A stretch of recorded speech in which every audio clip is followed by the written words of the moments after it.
Hey everyone, it's Dave and Bo, and it is another hot day here in Southern California. It is in the mid 90s, and it's supposed to be that way for a couple of days, and then we cool back down. But man, we've been going from hurricane wet weather to hot weather to rain, and now it's hot again. It's ridiculous, but it is September, and hopefully as soon as this month is over, we'll cool down, do some fall planting. And like many of us, it's our favorite time of year because of the changeover in the plants. The Mandevilla vine is pretty well done blooming. There are still some blooms yet to go, but it's been cut back. Looks really good. Still nice and lush and green. A little bit of sun damage, as you can see here, but considering we're at the end of the summer, that is not much at all. So I'm very happy with that. The lavenders, after this weekend, I'll be able to cut back safely. We're supposed to have at least 10 days of under 90-degree weather, and in fact closer to the low 80s and upper 70s. Nighttime temperatures cooling down into the high 50s, which is terrific. But I did want to show you one of the coolest plants, and you know, bulbs are always such a great addition to the garden. This is Amarylis Belladonna, and they call this Naked Lady because when it comes up to bloom, it doesn't have any foliage. The foliage actually comes up in the springtime. So anytime from, and actually I said springtime, probably late winter, December, January, you'll start to see the foliage come up, and it dies off somewhere around May.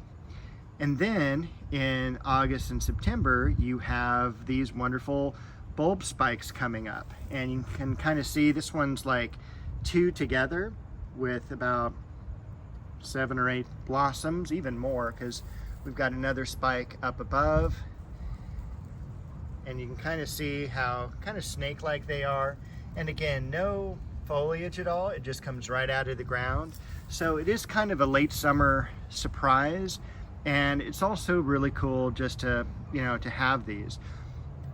When I got them for free because it was the end of the season when I was working in the garden center, and they normally, back in that time, were like $3.99 a bulb.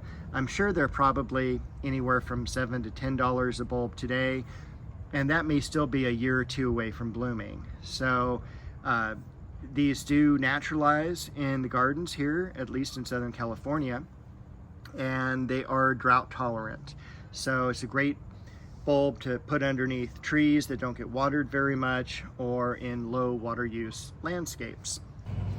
So this is future Dave that forgot to tell you that this is a great time, September and October, to do plantings of bulbs. This is when they're going to be available from the local nurseries and your mail order sources. The bearded iris particularly have been out for a couple of weeks already, but if you're in a warmer climate such as Southern California, if you want to do bulbs such as hyacinths, tulips, and crocus, those do need some refrigeration before you plant them in the ground here. They don't normally naturalize, although there are some rock garden tulips, as they're called, that will naturalize. They're a much smaller variety and they're better for warmer climates. But on the normal types of tulips and such, you're gonna put those in the refrigerator, brown paper bag, for about 6 weeks to give them a false winter before they get planted. Everything else, particularly like daffodils, they just do fantastic in the garden, and they can be planted and they will naturalize and multiply. You should place them to where the flowers are going to be facing east. They normally face where the sun comes up, and if you plant them along like an east wall, it doesn't give you the same effect as it would a west wall where you can see them facing east and actually get the enjoyment of the flowers. But most of all the other bulbs do really well, such as the Scilla or Muscari. The Galanthus does really well also. And I'll probably go through and do a video of some of the more popular bulbs that you can put in the garden. Again, now is a great time, and especially if you're planning on being in a location for year after year, it's something that is a really good investment for the garden, and you can, you know, always every few years dig them up, separate them, give them to friends and family, put them in different parts of the yard. And it is something that, especially if you have people visiting, it's one of the things that they will remember. Like my neighbors used to have this bulb called, now I'm going to forget the name, like Ethereon or something, Iphion. And they had this bulb and it would come back year after year after year. And I always loved seeing it come up and bloom. And it's just a really neat type of thing for the garden. Also, down below, I was noticing that the bee balm is doing really, really well. Bee balm is something that is kind of like an apothecary herb as well. It has a very strong lemony scent, but it is something where you can take like 1 or 2 of the leaves or a small sprig and throw them down the garbage disposal, and when they get chopped up, the whole kitchen smells like lemon. So it's a really cool thing to do. And also, now that I'm looking over here, some variegated ajuga coming up through the ivy. So that's really neat. Anyway, that's where I will leave you and back to your regularly scheduled video. You can see I've got some more over on this area here. And again, just a beautiful color. They fit in really nicely and next to no care. Other than that, that's not a whole lot that's been going on this week because of the weather. You can see kind of the ajuga down here doing really well. I need to clean some more of this ivy away. The Davallia, the rabbit's foot fern, looking really lush and green.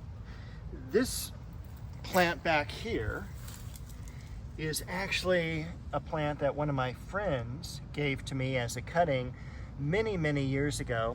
And it grew up about 4 foot tall, and I cut it back and made other cuttings, and here we are probably 30 years later, and I still have this growing outside in the garden. It is a euphorbia family cactus, or succulent, and just a really cool plant to have in the yard. The ivy also along the back fence got cut back last week, so that's kind of looking good. And I did have to cover up the clivia and Japanese maple again. There is Bo. She's going to lead us back here, see if there's anything that I really need to talk about. Sorry for the glare of the light there. It's kind of at the end of the day. A few more off blooms on the bee balm, but nothing much to speak of. The heliotrope here as well, throwing a few off-season blooms in. That held up with the heat really nicely. And I don't know if there's a whole lot back here.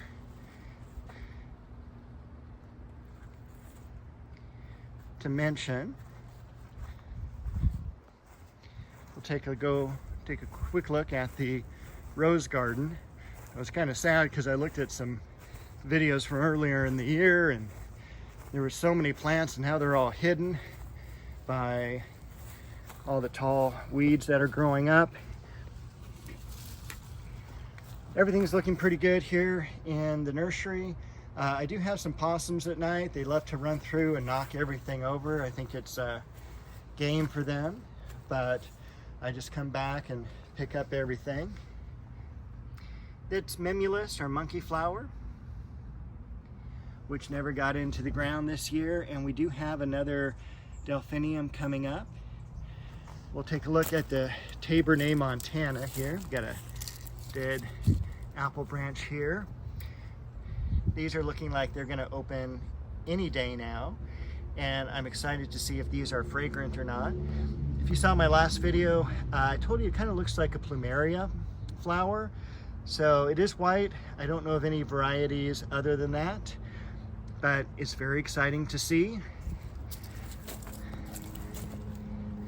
Back in the back here, you can see some foxglove, some banana shrub, and another conifer in the back, emerald green arborvitae. And then the crab apple. A couple more dahlia blooms. But again, most of these are spent. I just need to get back out here and cut them back and start working on the garden again.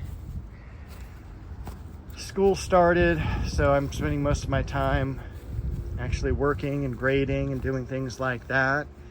We've got a couple off blooms of some foxglove over here. And I think that's really kind of it. You know, I cut back this catmint and you can barely tell that I cut it back because it's growing back so rapidly. That really cool pittosporum in the back. And the cherry tree. The Leonotis, of course. Great blooms on those. And not much else to report. So this will probably just be a really short video because I need to get out and do some yard work. And I will see you all next week with Bo with another video.